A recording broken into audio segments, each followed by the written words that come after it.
Great question, Matt. At togetherdeclaration.org, we are saying a huge no to compulsory digital ID cards. Keir Starmer right now is looking absolutely desperate. It's pretty obvious to us this latest push for compulsory digital ID cards is really coming from Tony Blair, it seems. Now, we have to remember that his last failed ID card scheme was scrapped in 2010 at a cost of up to 20 billion. That's according to the London School of Economics. And you might be remembering that and wondering, what is it with Tony Blair? Why is he so obsessed with tagging and tracking us all? And why does Tony Blair still seem to have so much influence over the Labour Party? Why is the government commissioning papers from the Tony Blair Institute, given his toxic legacy?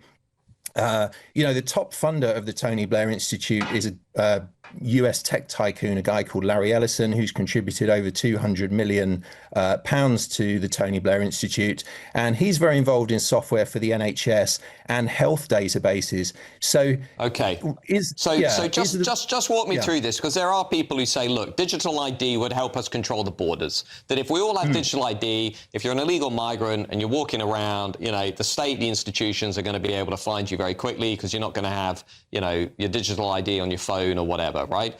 But there are other people who say, look, if you give the state this much power, this much information, a bit like China, what's it going to do with your information? But I mean, I'm no expert on this. So I'm just kind of asking you, how concerned should people be? I mean, what do you make of those two arguments?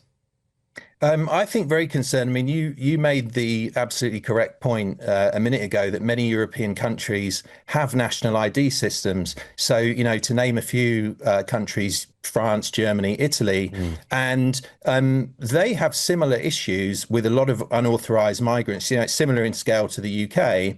And one thing to remember as well is that, if we're talking about the small boats, of course, what we're talking about is people who have come through at least one of those countries, and they've managed to circumvent the national ID systems in those countries. So really, that argument breaks down the minute you start to get into it. And then when we come to your second point or second question about how concerned should we be, it's really important to stress people shouldn't think that this is just some kind of modernized version of a passport or driving license. This is entirely different technology, and a state-controlled digital ID card could potentially control your whole life, if we allow that to happen. And it's ripe for mission creep and abuse, because it's not crazy to think it could become required for opening a bank account, renting property, getting healthcare, but even getting online,